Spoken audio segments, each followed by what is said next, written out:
Welcome to day number 1 of the 2024 12 Days of Itch.y, a series where I go over 12 random games that I find on various websites and tell you about them one day at a time, all the way leading up to Christmas.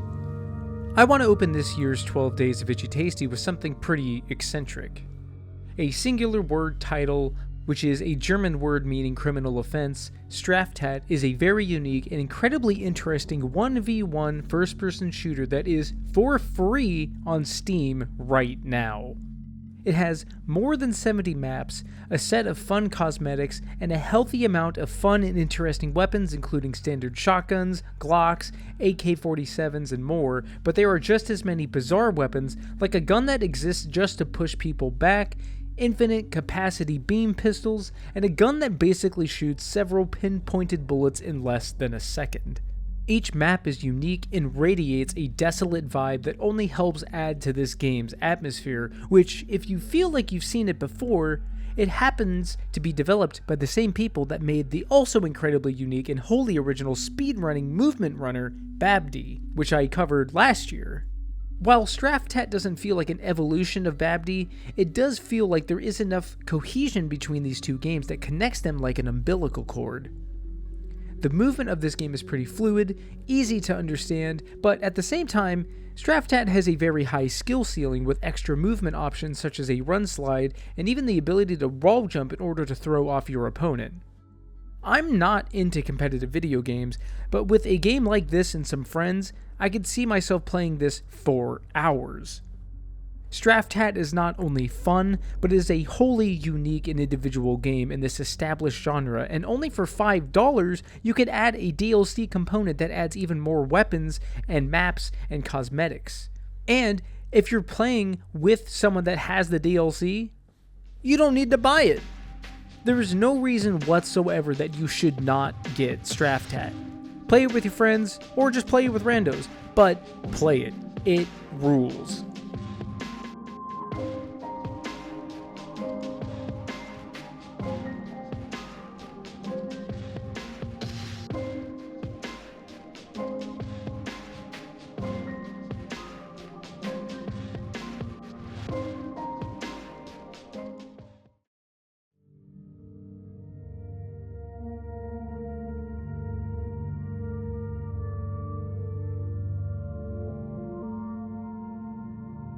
Welcome to day number 2 of 12 Days of Itch.y, a series where I go over 12 random games that I find on various websites and I tell you about them one day at a time, all the way leading up to Christmas.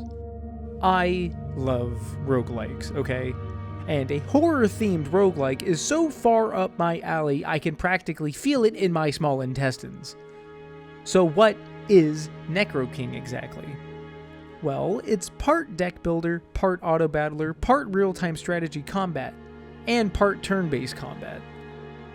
In the game, you play as the king of all skeletons, the NECROKING, and you partake in what I can only presume to be a sequence of mass murders where you roam the countryside, taking out other kings that are after your land of spooks and creeps. As you wander across the land, you'll use up supplies in hopes of gathering new troops that you can add to your deck, merchants that can sell you useful items, and obelisks that you can use to create new units altogether. The combat is section-based, where some units are limited to only certain areas of the combat map that you can play them in, and you essentially play out turns by spending mana and souls in order to play more of your units that you've collected as they steadily careen towards each other like a bunch of metalheads at a concert performing a wall of death. If that sounds like a good time to you, then you can get NECROKING on Steam right now for like $5, but if you're watching this at the time of its release, maybe wait a few days, because the Steam sale is right around the corner, and I think that I got this game for like 90 cents. But I would be lying to you if I didn't give my full honest opinion on it, which is that NECROKING is fine?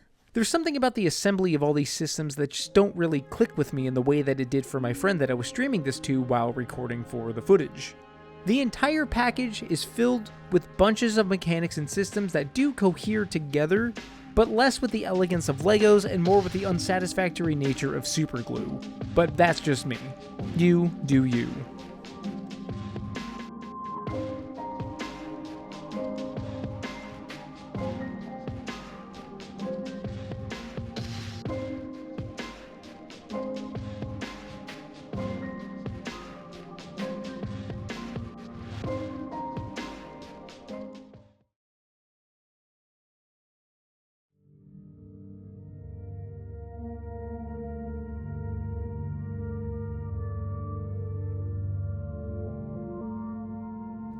Welcome to day number 3 of 12 Days of Itch.y, a series where I go over 12 random games that I find on various websites and I tell you about them one day at a time, all the way leading up to Christmas.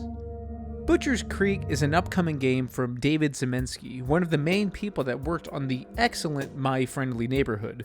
There is currently a demo available which gives a decent chunk of what I can only presume to be the introduction of the game to sink your teeth into. It follows in the very same footsteps that were laid out before it with the likes of Manhunt and more specifically and importantly, Condemned Criminal Origins. Condemned is a unique, bright, shining spot on the horror gaming legacy as it left a pretty huge impression on people when it was initially released as a 360 launch title, but sadly has really not been replicated in any real meaningful capacity outside of some homages here and there since its release. What has excited me about Butcher's Creek, however, beyond the person making the game, is that it promises to be a spiritual successor, at least to some extent, to the Condemned formula, with some unique twists.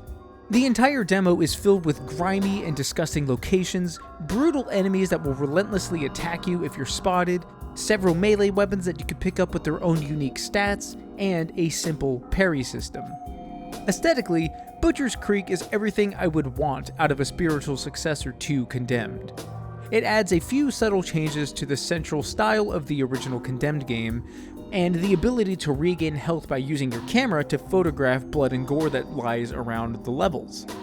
What makes this mechanic really neat though is that while you can't photograph the recently created corpses that you've compiled around the level, you do get extra health back if you photograph recently smeared blood on the walls or floor from the people that you've killed.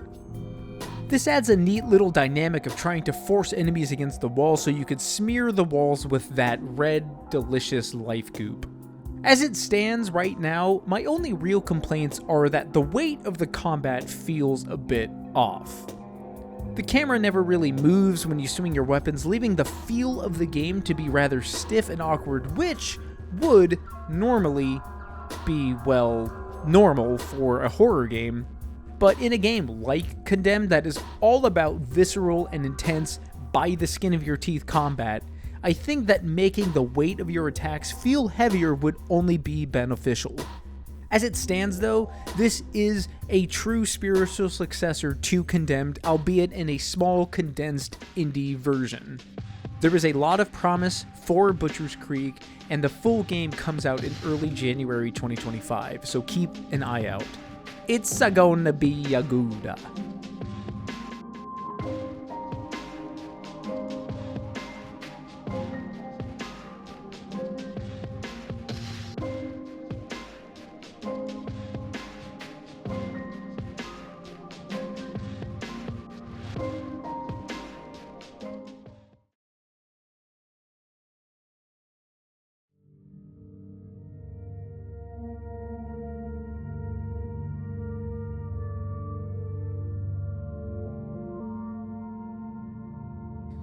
Welcome to day number 4 of 12 Days of Itch.y, a series where I go over 12 random games and I tell you about them one day at a time, all the way leading up to Christmas.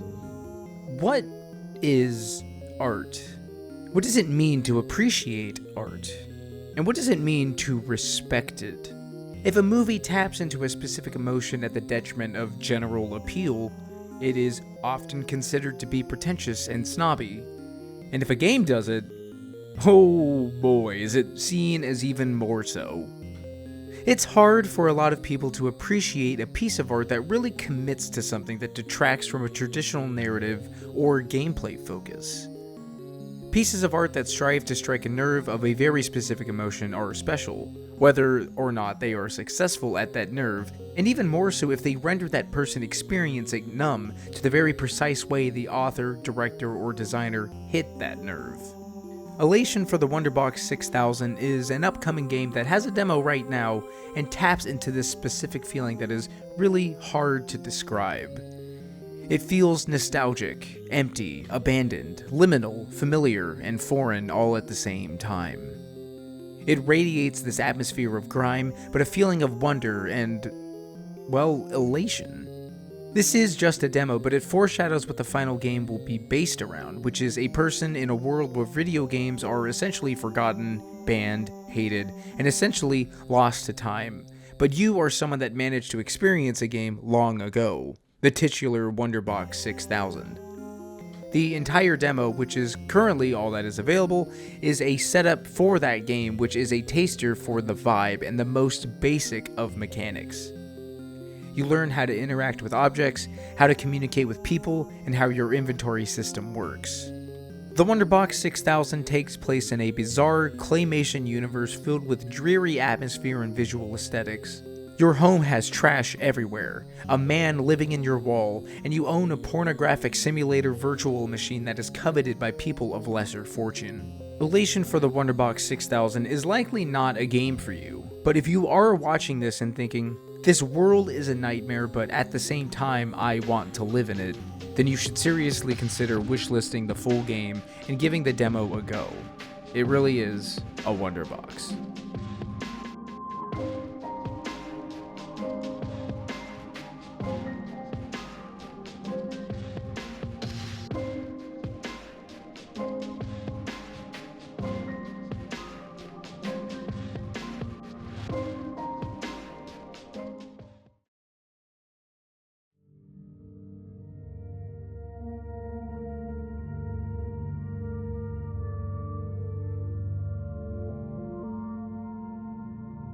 Welcome to day number 5 of the 12 Days of Itchy, a series where I go over 12 random games and I tell you about them one day at a time, all the way leading up to Christmas.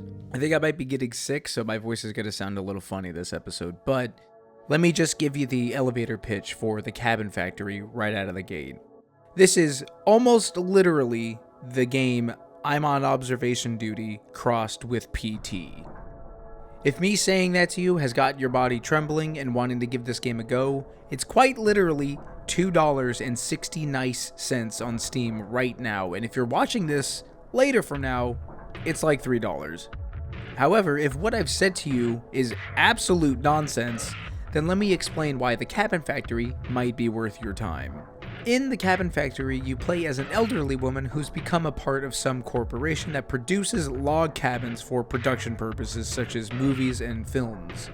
Such as movies, haunted houses, all that jazz. This is a really stupid premise, but you know, for a game like this, I'm just willing to overlook it for the sake of spooks. The goal of the game is to search each cabin thoroughly and determine whether or not that the cabin is haunted.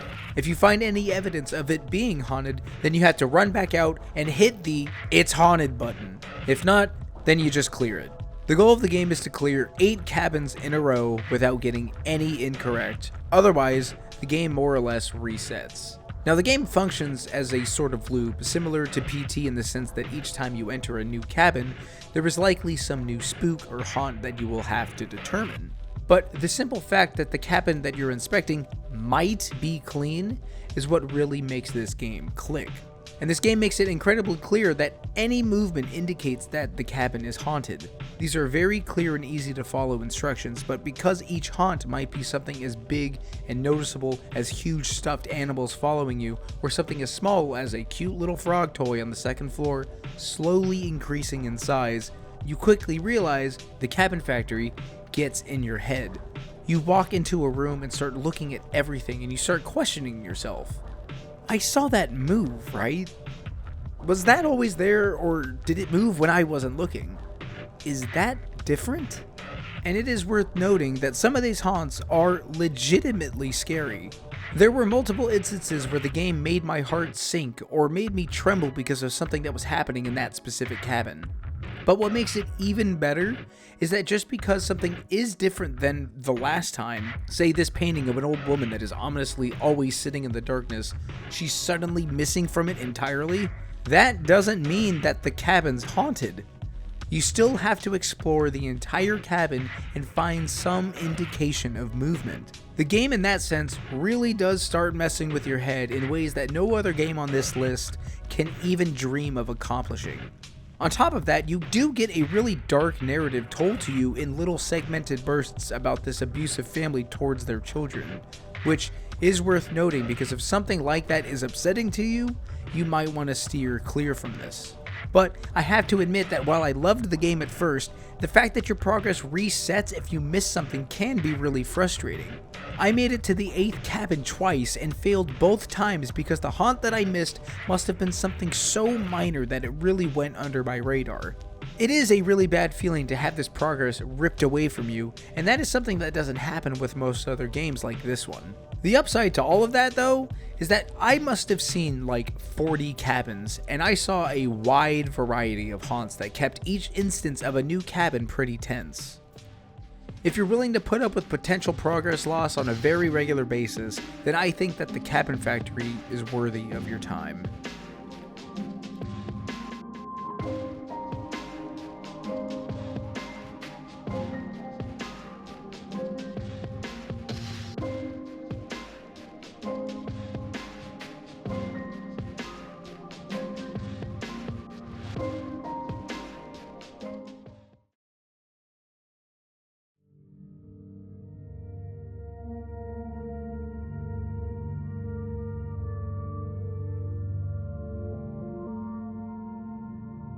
Welcome to date number 6 of 12 Days of Itch.y, a series where I go over 12 random games and I tell you about them one day at a time, all the way leading up to Christmas. Before we get started, I do want to say that I am still kind of sick and my voice is still a little weird.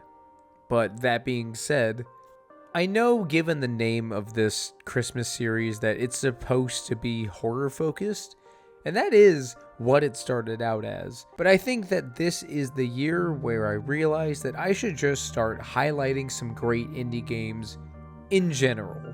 Given the nature of just picking a bunch of games at random, I might still find some stinkers here and there, and I do mostly commit to telling you about every game that I play, with some very rare exceptions.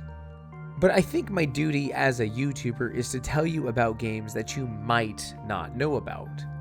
So here I am telling you about this Diablo action-adventure dungeon crawler furry game. ATLYSS is made by what I presume to be one person, Kisef, and it is an MMO that plays out like an action RPG that still manages to maintain its very MMO roots. Think of it as Diablo, but not nearly as mindless. You get quests, you scour through dungeons, you get loot, experience, and you level up your character that you get to create from one of 5 different races. The game is often referred to as that furry game online, mostly because of its character creator slider, which, while good to have as a means to literally flesh out your character, it is really funny. Oh my god.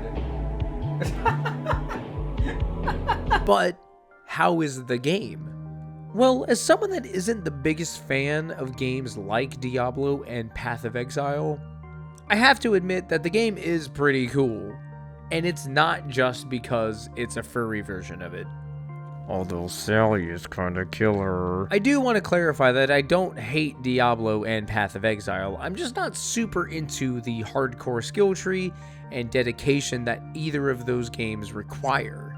Needing to beat the game for the real game to start in Diablo is such an irritating prospect for me. What I want out of a game like Diablo or Path of Exile is to enjoy the minute-to-minute gameplay in a way that isn't too brain-racking.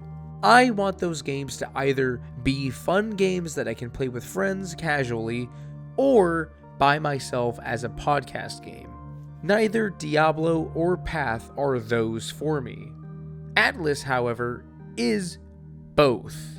ATLYSS, with its more direct combat and much more intimate camera being placed right behind the player instead of high in the sky above them, keeps the action tense, fast-paced, and fun, while so far finding that perfect sweet spot of being a potential podcast game for me. ATLYSS seems like it might fit in that nice sweet spot of focus and mind numbness that I find the Souls-like genre to perfectly cement in for me. Something that I do really love about ATLYSS, besides the fluidity of combat, is the fact that you actually want to level up all of your stats. There are only 4 stats in the current version of the game, which are Strength, Mind, Dexterity, and Vitality, but having that wonderful choice at every level up as to where you want to distribute your meager 3 points is always a wonderful decision. It reminds me so much of the difficult choices that a lot of my favorite board games give you. My initial build from the onset was going to exclusively be focusing on 3 of them, being strength, dexterity, and vitality. But I realized very quickly that due to the game sticking to its core MMO roots, I couldn't just ignore Mind at all. Mind essentially allows you to proc off your character abilities that you earn throughout leveling up.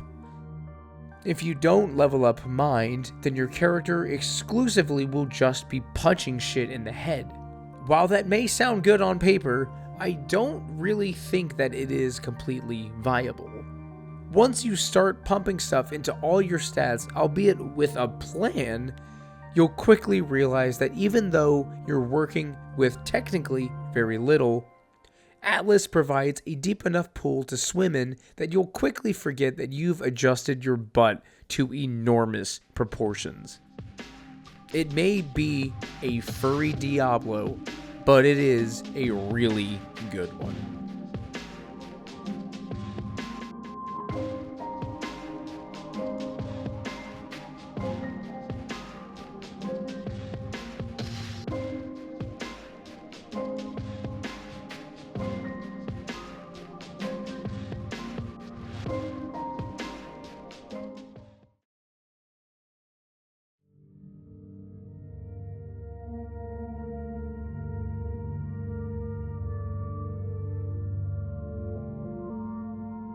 Welcome to day number 7 of 12 Days of Itch.y, a series where I go over 12 random games and I tell you about them one day at a time, all the way leading up to Christmas. Labyrinth of the Demon King is a game that I've been aware of for what seems like 3 years or more at this point.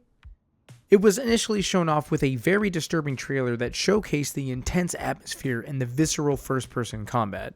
The initial trailer made it feel like it was going to be a very pure survival horror experience, or at the very least one that was going to be at least inspired by Silent Hill. But now that I've played through the game's demo, I can say that while the initial marketing of a pure survival horror is either a clear error in interpretation on my end, or just a way to get people interested in the game from the onset, Labyrinth of the Demon King has the potential to be one of the better horror releases of next year.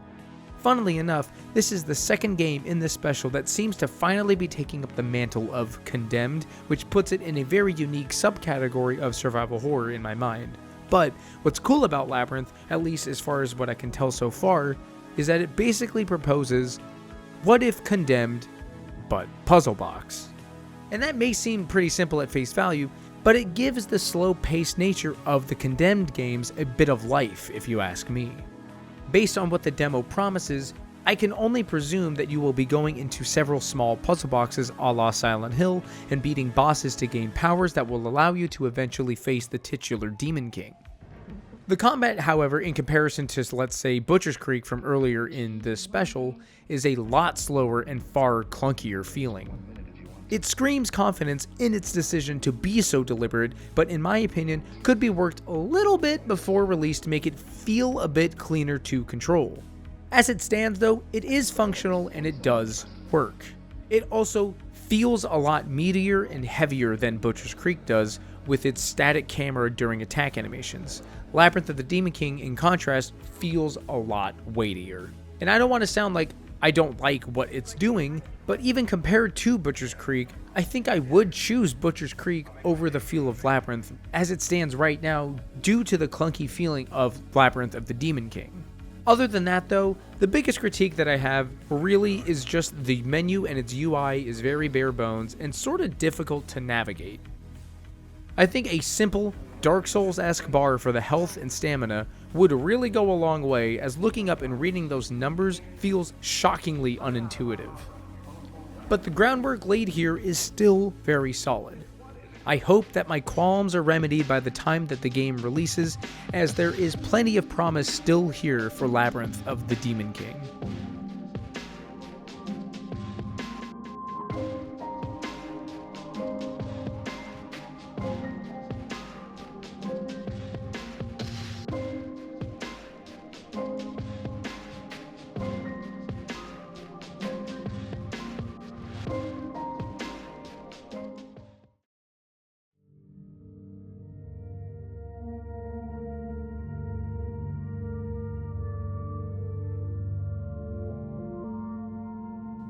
Welcome to day number 8 of 12 Days of Itchy, a series where I go over 12 random games and I tell you about them one day at a time, all the way leading up to Christmas. I love anthologies, and I say this sentiment having only seen a few horror anthologies, but I think horror, unironically, works best in an anthology format. What is the worst thing about a horror movie? In the rare exception of a movie like Hereditary or Lake Mungo, where the dread permeates throughout the entire movie, the worst thing a horror movie suffers from, in my opinion, is the inevitable explanation. Horror movies like Lights Out, Smile, or quite literally any of the Halloween sequels sort of fall apart once the horror is laid out in front of you. Think about if the movie Jaws was like, we found out the reason it's eating so many people. It's because a laboratory in Spain injected it with an American hatred syndrome. You'd be like, okay? Unexplained horror is the strongest because it leaves you with unanswered questions, and the unknown is what haunts you. And in an anthology, a horror story has the strongest likelihood of leaving you with that unknown and the terror of what your imagination can produce. Unsorted Horror from Mike Klubnicka, who is the same person that has made the excellent Buckshot Roulette, is an anthology horror game where you get to experience 5 separate stories of the horrors of the mind, capitalism, humanity in general, spiders, and the unknown, all in short 15-minute bursts. Now, I think it would be very easy just to explain what makes each game tick, but that would be boring. So I think instead, I'll just say going into each one of these blind is a treat to you as a gift from me. Some of these games filled me with dread. Some filled me with wonder in a bizarre, twisted sense, and some of them, the spider one, filled me with a terror so deep that I could not finish it. However, the only game in this collection that feels like it has any DNA from Buckshot Roulette is the game Concrete Tremor, which is the only game that I will cover in detail from this anthology. It is essentially the game Battleship, but it involves plastic explosives and a concrete hellscape of apartment complexes where you essentially call people to find out where your opponent's buildings are before blowing them up. This game made me feel like a monster, but by the end of it, I wanted to try again because I lost. It made me feel like someone that doesn't factor in the lives of innocent people and instead considers them just numbers, or in this case, spots on a board game.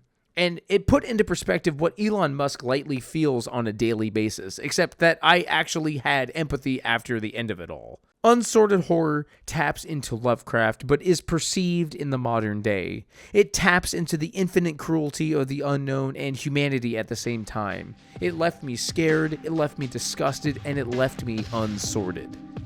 Get this game.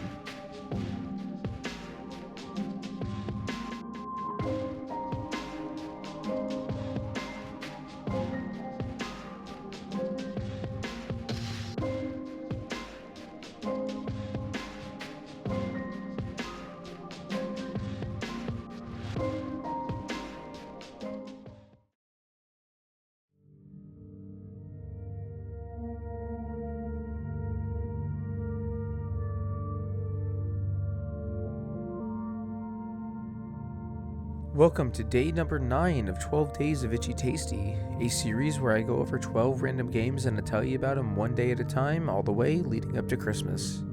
White Knuckle is a game that I found while just searching through some demos on Steam. Its logo looked interesting, and I was immediately sold on a couple seconds of gameplay that was shown while hovering my mouse over the game on the list of demos. My initial first impression was that this was going to be a mile-a-minute parkour-esque traversal game, not too dissimilar from the EA classic Mirror's Edge. But what I got instead, at least from what the game's tutorial told me, is that White Knuckle is an incredibly methodical, almost meditative, but still very difficult and tricky climbing sim with a very stylish aesthetic to tie it all together. In the main game, you're essentially climbing up what appears to be a silo of some sort, but the demo, which is mostly what I played for the purposes of this video, is essentially just a very dense obstacle course. The way the game works is that both of your mouse buttons are essentially your left and right hands.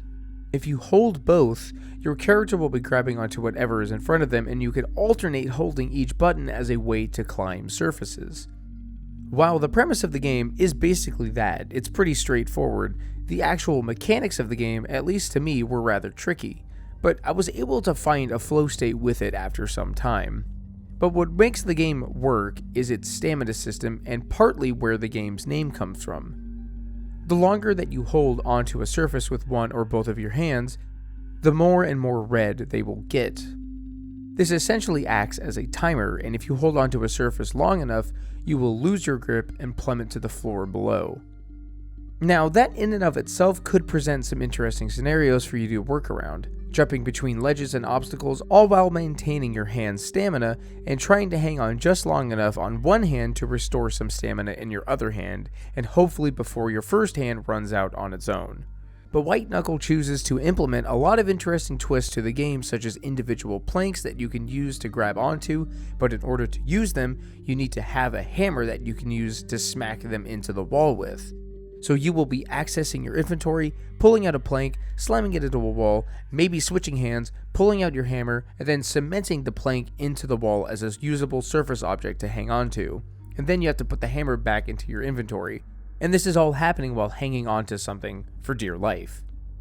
There are rebar pipes that you can use to throw to make instant ledges, as well as cans of food that can instantly restore your stamina. And more.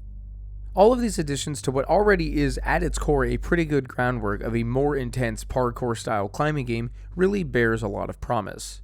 It's also worth noting that the demo of the game seems to be its own standalone version. It comes with a campaign and an endless mode upon beating the demo, which I haven't done yet, but if this seems like your kind of thing, there is literally no reason not to give White Knuckle a go.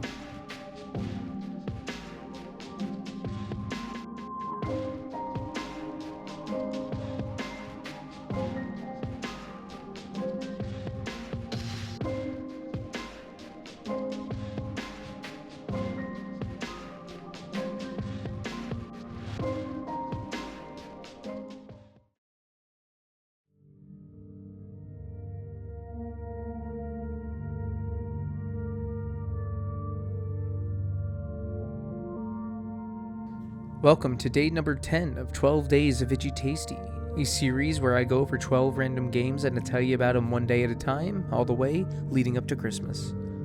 And now for something completely different. Into the Void is an upcoming boomer shooter with a black and white vector graphic style aesthetic that seems to be following in the footsteps of a lot more recent games in the genre, such as Mullet Mad Jack, where you're essentially just plummeting through a bunch of narrow hallways and shooting everything in your pathway. While not obviously as vibrant as a game like Mullet Mad Jack, Into the Void is equally striking with its black and white style that makes it feel like you're suffering from some sort of head trauma and are living through a late 70s arcade cabinet.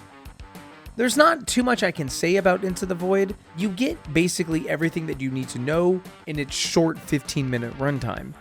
But it runs at a crisp frame rate, it feels smooth as butter to play, and is lightning fast to experience. The demo gives you access to 3 levels, 2 guns, and gives you a very promising look at what the main game will entail.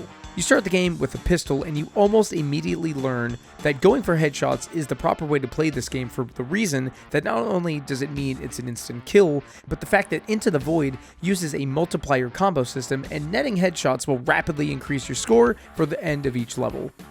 At the second level, you get a shotgun, and while it's basically a box standard shotgun, you do get access to an explosive secondary fire, which basically eliminates everything in an immediate radius. Into the Void tells you right at the very beginning to never stop running, and it's basically the mantra of the game. There's no punishment necessarily for slowing down in between rooms, but the feeling of movement and blinding fast speed is where this game shines. Unfortunately, the preset controls cannot be changed in the demo, and I felt like I couldn't get the full joy out of this game with crouch sliding set to left control and dashing set to shift. I know that these are normal control setups, but because I am a rebinding machine, I have to wait until the actual game comes out to know how good this game really feels. But as it stands, Into the Void is an incredibly promising indie action game that feels confident in its systems and its style. When I finished the demo, I said out loud, hell yeah.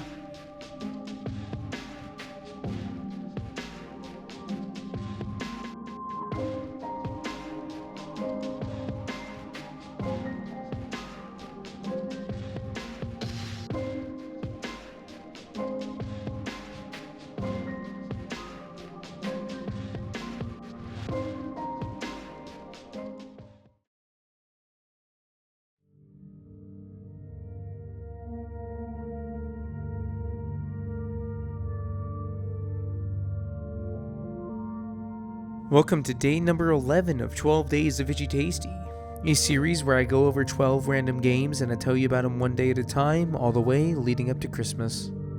Broken Lore, Don't Watch is part of a series of upcoming horror games that are all under the Broken Lore moniker, and Don't Watch is the only one of these that I've played as it was showcased in the recent Horror Game Awards.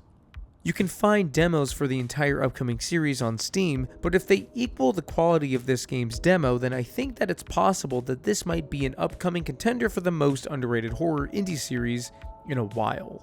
And the fact that there is a series of potentially high quality anthology horror from an indie studio makes me very excited for the future of this concept.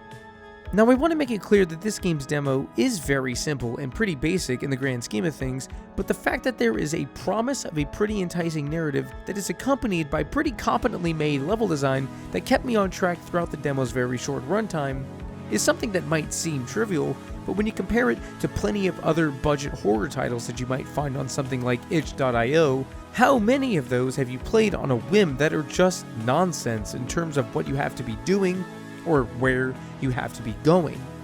It might seem simple when you think about it, but game design is tricky as hell, and Broken Lore holds a lot of promise in this regard. But keep in mind that it is very simple. The demo showcases you as an Omega NEET who is just playing video games all day and presumably every day, with a small apartment that is filled to the brim with trash to the point where you can practically smell it through the screen. You are then messaged by someone that you apparently don't talk to anymore, and they tell you that someone else you used to know has been acting erratically and that they're concerned for their safety. But your character actively could not give a shit about it, and you blow them off immediately. I unfortunately do have to keep it brief, as the demo doesn't really go into much more than that, but what is impressive about this is that the buildup of the narrative is told in an incredibly real way. You watch little text bubbles show up on your screen, building a vague feeling of tension as to what information will be coming your way. Your character actively lets out a heavy exhale of frustration, and none of it feels wrong in a narrative sense. By the time immediately after this your mom calls you and you are cut off from their finances, you get a very real sense of finality for your character's way of life up until this point, and even though the actual gameplay of the demo is more or less just finding eyeballs that have grown along the walls of your apartment and stabbing them with a newfound knife, what follows afterwards leads me to believe that this game does actually hold a lot of promise. Broken Lore Don't Watch's demo holds a legitimately surprising conclusion to this proof of concept, and it leaves me with high hopes for this game and the whole anthology of horror. Keep an eye out for the entire series of Broken Lore.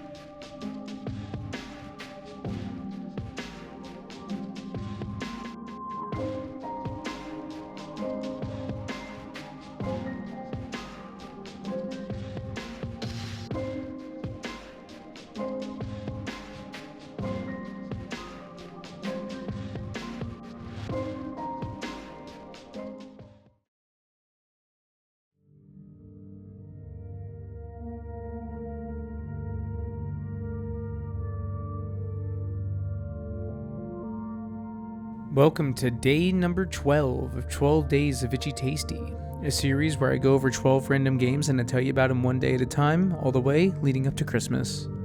I think it's fitting to end this year's 12 Days of Itch.y with a game that is all about the struggle of being a content creator and some of the lengths that one may, not literally, go to find the purpose in their art form.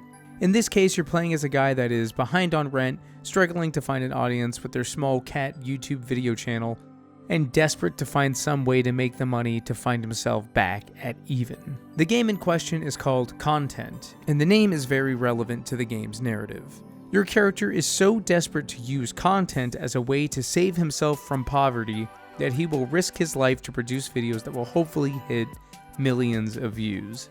It just so happens that an egg of a giant bug must have been left over after a similar instance that happened 3 years ago, causing mass destruction and a giant insect carcass to be left in the middle of a city lake. This initial incident kicks off the narrative and puts the main character on a journey to redeem himself. Content, gameplay-wise, is a very cool little point-and-click adventure game that is filled with item-based puzzles and a simple but effective narrative. The game is very short, taking me only about 40 minutes to finish, but as a free game that you can support for only $1 on Steam, I think that this is exactly what it should have been. The writing is a bit silly, the premise is about as weak as a month-old flytrap, and the puzzles at times are okay at best, but there is such heart and effort put into this little game that I can't help but wholly recommend it if you're a fan of point-and-click puzzle games. Yeah, you can find better ones out there, but Content feels special in some way that I can't really put my finger on. I really enjoyed my time with it. It was just polished enough and well paced enough that I never really felt lost except for one instance, in which case I wasn't aware that I could pick up this piece of curtain. You're welcome, by the way. I wholeheartedly recommend Content if you're a fan of these kinds of games. But something about the game's premise really helped make me feel for this game emotionally. As a smaller content creator on YouTube, I have found myself in a very similar, albeit not as extreme situation as the main character of this game. I've struggled finding an audience for a while, and now that I'm nearing the end of my 4th year on YouTube, I think that while I still have a ways to go, I'm finally hitting onto something that people are enjoying. I am proud of basically my entire backlog of videos, but finding my groove and my current flow was a long and tedious process that led to a lot of self-loathing and number crunching behind the scenes that really hurt my mental health. I'm not saying I'm over that because it's far away from the truth at all, but now I've had a few videos on my channel do pretty well, I have collaborated with other creators that I love, and I have made new friends in the process, and Content made me reflect back on the dark times that I've had with my channel. It made me really appreciate where I am now. I tried several things this year to garner new viewers, and most of them ended up not working. But what did work was just high quality videos with a lot of thought and effort put into them. And I think that is just what I have to keep doing going forward. And I think because of all of that, this simple, short story of Content really resonated with me, even if the main through line was just about giant bugs killing people. And that was this year's 12 Days of Itch.y. I want to quickly just say thank you if you watched even just this one, but especially if you watched all 12 little videos that I produced this December. These are pretty quick, they're pretty easy to make, but they do require a lot of effort on, persistence. So I really do thank you if you watched all of them. I hope you found a game in here that you want to play or want to look into. I also really want to quickly just give an update on what is happening, because normally at the end of 12 Days of Itch.y, on Christmas Day, I upload a big mainline fully scripted video, but I currently can't with my new job, and as at the same time doing each one of these little videos, I just couldn't have found the time, especially with the Silent Hill 2 video last month taking 2 months to make. I just couldn't do it. I apologize. I just couldn't find the time. I hope you understand. But going forward, just know that January is always a month I take off for myself, where I just catch up on some games, get some new games, play a lot, don't have to worry about content creation. It's well earned, I think, coming up. So that was this year's 12 Days of Itch.y. That was the year 2024 on my channel. Thank you again so much if you watched anything this year that I've made. It means a lot. Hopefully next year will be better. Love your face, I love your show. See you soon.